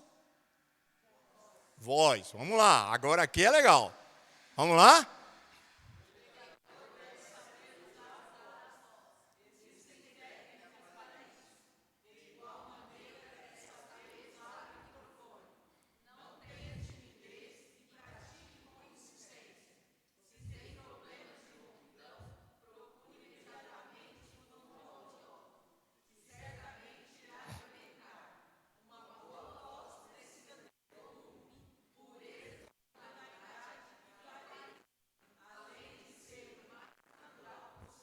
Amém? Vou dar um exemplo bem prático de como usar a voz. Veja mesmo, você está falando sobre Elias. Tá? Aí você vai falar daquele momento que Elias estava deprimido e ele estava lá numa caverna. Você não precisa gritar. Você vai fazer uma narrativa, meus irmãos, e Elias, num momento de dificuldade, num momento de depressão, se enfiou dentro de uma caverna. E ele estava lá passando por um grande problema. Está usando a voz normal. Certo?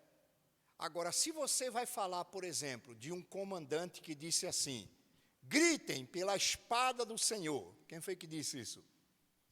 Gideão. Aí você vai o quê? Levantar a sua voz. Meus irmãos, e disse Gideão: pela espada do Senhor. Então você tem que subir a voz no momento certo e baixar a voz no momento certo. Usar a voz mansa no momento certo e usar a voz enérgica no momento certo. Por isso que você tem que saber o que você vai pregar e ver o que está no teu esboço de sermão. Até nisso você tem que pensar. Aqui eu tenho que falar mais forte, aqui eu tenho que falar mais manso. Então, o próprio texto dá a dica. Já pensou o cara, meus irmãos, e disse Bartimeu, Jesus, filho de Davi.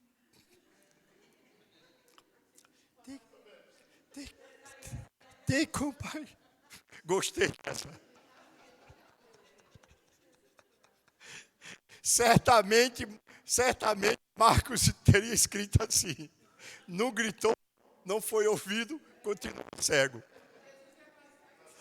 Entendeu? Então, quer dizer, você vai subir a voz no momento certo. Jesus, filho de Davi, tem compaixão de mim.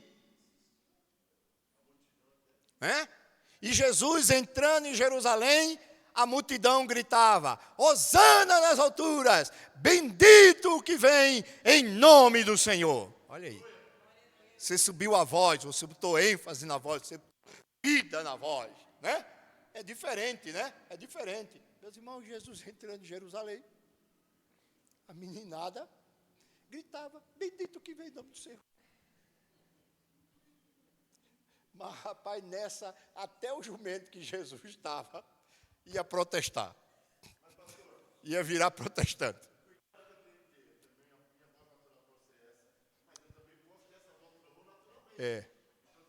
Cuidar.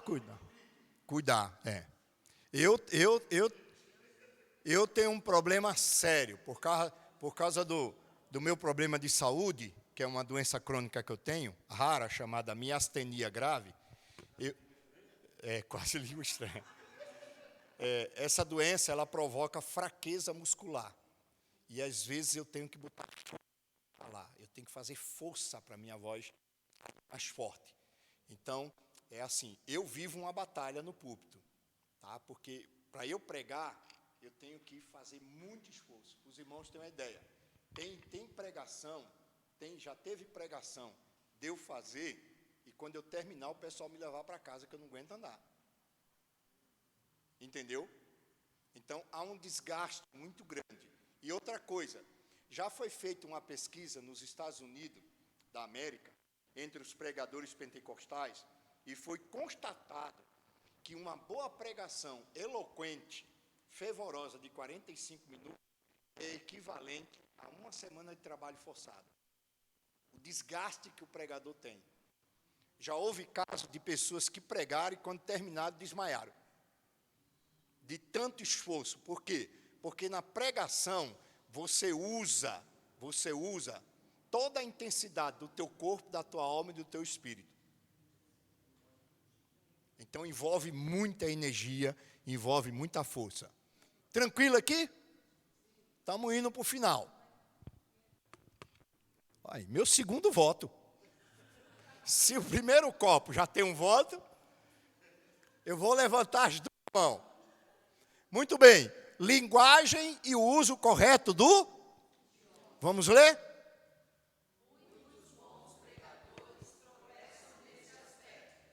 Uma boa linguagem requer o uso de palavras e expressões que se coadunam com a dignidade da palavra de Deus. O uso correto do idioma tem um impacto psicológico positivo e dá maior credibilidade aos ouvintes. Então, o pregador tem que ter o costume de ler dicionários bíblicos. Tem que ter o costume de saber o significado das palavras, a definição das palavras, como pronunciar as palavras, e o português também. É importante.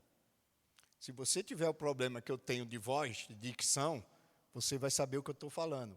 Às vezes, eu começo a falar uma palavra no plural, eu não consigo pronunciar o S final. A minha língua não vai, eu não consigo fazer a curva para chegar no F, no S. Ela corta. Entendeu? Então, tem um esforço. Então, você tem que se vigiar. Outra coisa, muito cuidado na hora da pregação com algumas palavras, com algumas gírias. Né? Você tem que ter cuidado. Entendeu? Palavras assim, que causam certo impacto. É aquilo que eu falei. Ó. O cidadão caiu e bateu a bunda no chão. Muito vulgar. Mas você pode dizer, ele bateu e machucou as nádegas. Entendeu? Palavras de duplo sentido, você tem que ter cuidado. Então, você tem que ser muito esperto. Tá? Cuidado. Então, o uso correto do idioma. Seja amigo, tá bom? Ou escrito ou ouvido. Se não me engano, agora já tem até o dicionário que você liga lá sua rede social e ele fala para você o significado das palavras. Tá bom? Vamos lá? Eita Deus! Eita! Vamos lá? Vestimentas.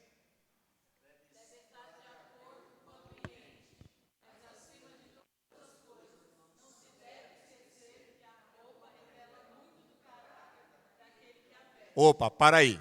Veja mesmo. Roupa salva? Não. Mas roupa pode condenar. Salvar, só Jesus salva. Agora, para condenar a gente, irmão, tem coisa para caramba por aí, viu? Tá? A lei de Deus não salva. Eu guardar os 10 mandamentos não vai me credenciar para o céu. Mas se eu transgredir, eu serei um candidato a não entrar nele. Porque a lei não salva, mas ela condena. O perigo está aí. Entendeu? Então, cuidado com as suas vestimentas. Por exemplo, você foi convidado para pregar num velório. Não tem lógica chegar lá vestido de branco. Não cabe com o ambiente. Ou cabe? Não. Você chega lá com a roupa mais sóbria, mais escura. Né? Principalmente num país como o Brasil, que nós estamos envoltos com a cultura católica.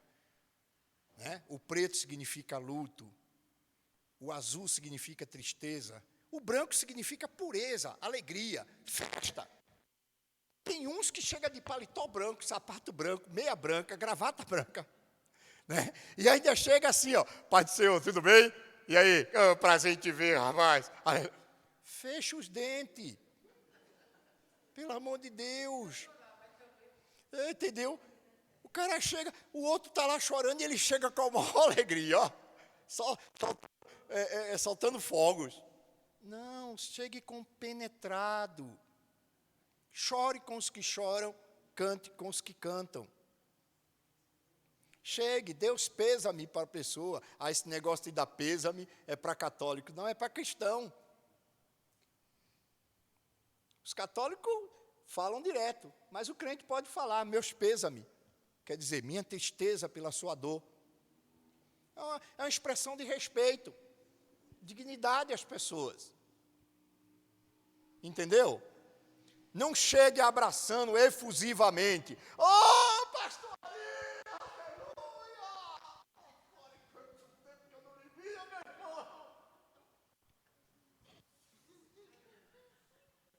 Olha, rapaz, tinha que ter uns diáconos de plantão, viu? Para dar um peteco num cara desse, que muita falta de discernimento. Então, cuidado. Então, as tuas vestes revelam quem tu é. Tá bom? Cuidado com isso. Vamos terminar a frase ali?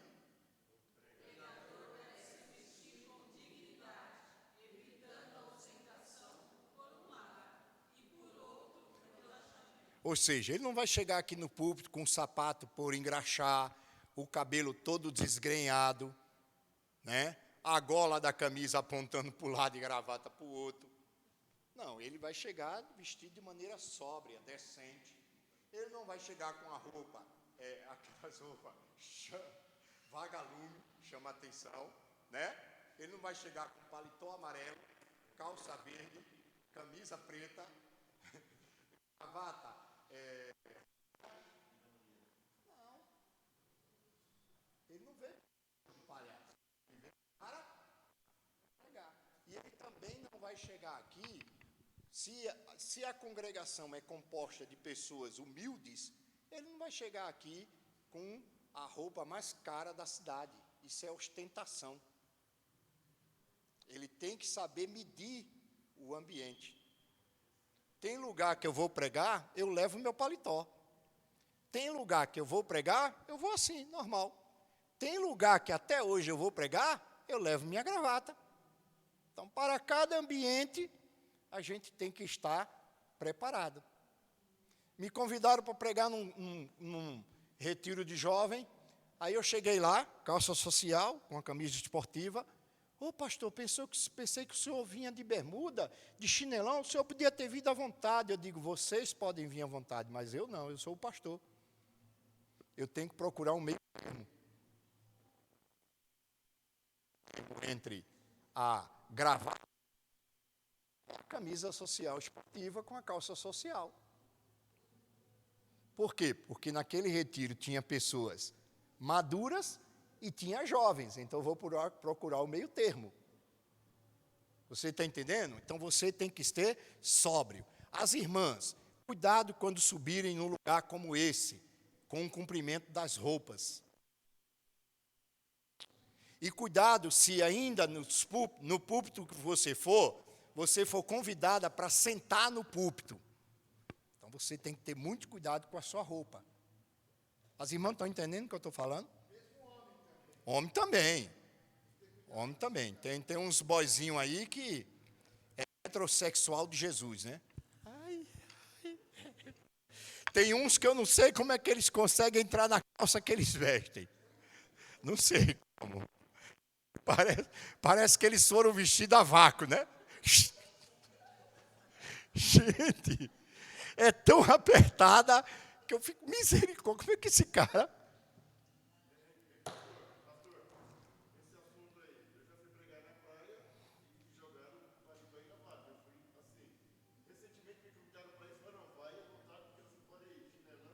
Não, então, veja mesmo, você tem que sondar o ambiente. Tem que ver em que ambiente você vai pregar, para quem você vai pregar. E aí você procura um meio termo. Nem muito ao céu, nem muito à terra. Seja equilibrado. É isso que eu estou falando. Amém? Beleza, então? Corpo. Ó, vamos lá? Corpo. Rapidinho.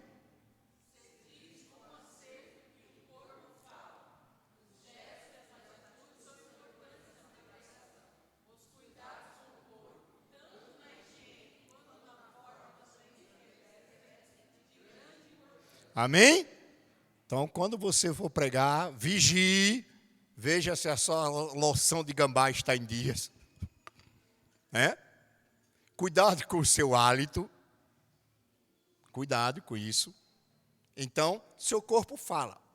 Pinte seu cabelo, se arrume da melhor maneira possível, vista a melhor roupa que você tem dentro do possível, suba ao púlpito da maneira mais sensata possível. Se as suas unhas estão sujas, limpe. Porque na hora que você faz isso, as pessoas veem. Então, cuidado com o seu corpo. Não exagere na maquiagem. Venha de maneira simples. Tá bom? Não exagere nos adornos. Venha de maneira simples. Seu corpo fala. Beleza? E tem esse carinha aí, ó. Vamos lá?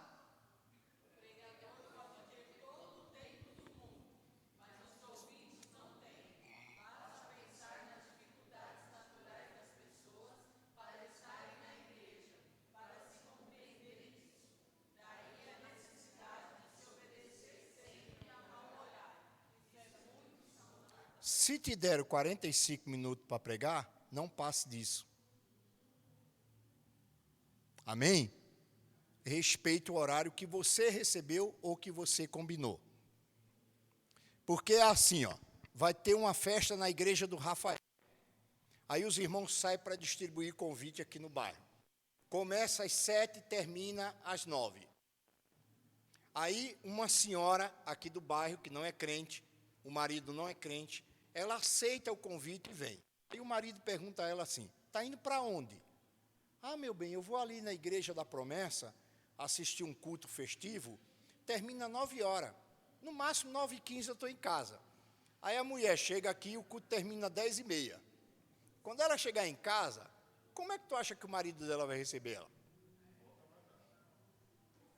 Vai ter confusão. Sim. Vai dizer, não vai mais. A igreja, às vezes, fecha a porta para as pessoas participar da vida dela. Então, a gente tem que ter cuidado com o horário. Tá bom? Vigiar o horário. Ser pontual no horário. Acabar com essa história, o horário adventista da promessa. Não, é o horário que tem que ser obedecido. Tranquilo? Acabou. Amém? Que horas são? 6? Tá bom, está dentro da média que eu pensei. Vamos lá. Alguma dúvida? Deu para ajudar? Deu para esclarecer? Esse material eu vou mandar depois para o pastor em PDF e ele repassa para você. Pode ser? Com tudo que eu passei aí, o conteúdo que está aí, eu vou mandar até mais coisas para que vocês possam ter um arquivo bom para vocês estudarem. Tá bom? Então, vou mandar um material aí bom para vocês, em nome do Senhor Jesus. Deixa eu só mostrar uma coisa para vocês aqui. Quando eu dou palestra sobre homilética, pega esses livros aí, irmã, por gentileza, e esse Atlas. Esse material aqui, geralmente a gente vende nas nossas palestras para arrecadar fundos para comprar outros materiais para estudar. Né? Então, tem esses livros aqui, que eu trouxe. Tem esse aqui, ó, Pregando com o Poder do Espírito Santo. Eu tenho aqui 4, cada um custa R$20. Quem quiser, é só pegar. E eu ainda tenho esse Atlas bíblico aqui, muito bom, ilustrado, bom para você estudar, para você pesquisar. Esse Atlas bíblico aqui, simples, direto, todo colorido, tá? Eu adquiri uns 10, só sobrou esse. Nas igrejas eu levo, depois do pôr do sol, eu ofereço para os irmãos. Quem se interessar, está aqui também. Tá bom? Beleza? Se não quiser levar, não tem problema.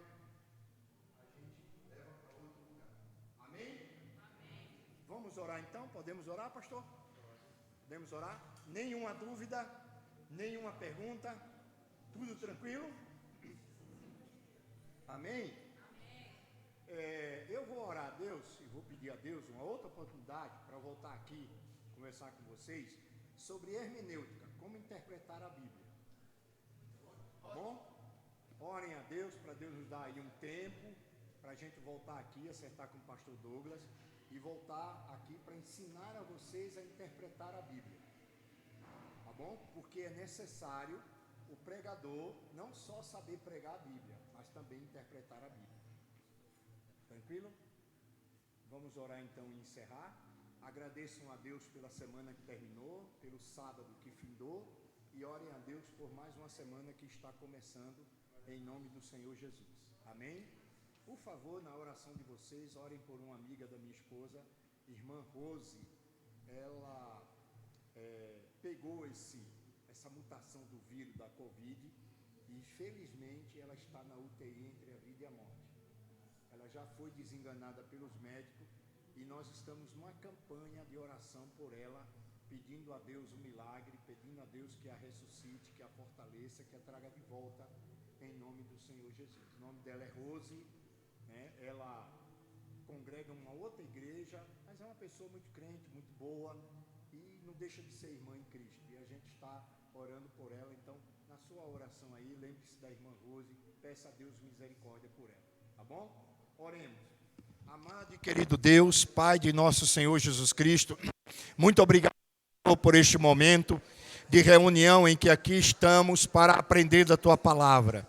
Eu te peço, meu Deus, que abençoe a cada irmã que aqui está, derramando sobre eles o Espírito, através da sua unção, do seu poder, eles possam ser capacitados, usados, ó meu Pai, para pregar a Tua Palavra. Levanta homens e mulheres aqui, ungidos e escolhidos pelo Espírito Santo para pregar a Tua Palavra, para a glória do Teu nome, para a edificação da igreja e para a salvação de vidas. Ilumina o coração dos Teus servos e das Suas servas e ajuda-nos a crescer na graça e no conhecimento de Cristo Jesus. Na força do Teu poder e abençoa-os, meu Deus, para a glória do Teu nome. Nós entregamos cada irmã, cada pastor, cada presbítero, cada diácono, diaconisa, membro congregado, líder de ministério, para que o Senhor os use, para que o Senhor os abençoe, para que o Senhor os capacite, e tudo aquilo que nós falamos nesta tarde, no entrar desta noite, possa ser guardado no coração deles, eles possam ter entendido e praticado. Obrigado, Senhor, por mais uma semana de trabalho que terminou. Obrigado por mais um pôr do sol do sábado. Te pedimos uma semana de trabalho de paz, saúde, prosperidade, bênção, proteção, graça e unção. Que logo mais à noite a tua igreja possa se reunir para adorar, glorificar e exaltar o teu nome. Continua conosco, nos cobrindo com teu sangue e nos guardando em teu nome, em nome de Jesus, para a glória do teu nome. Amém e amém, Senhor. Que Deus abençoe a todos. Uma feliz semana para você e para a sua família. Amém?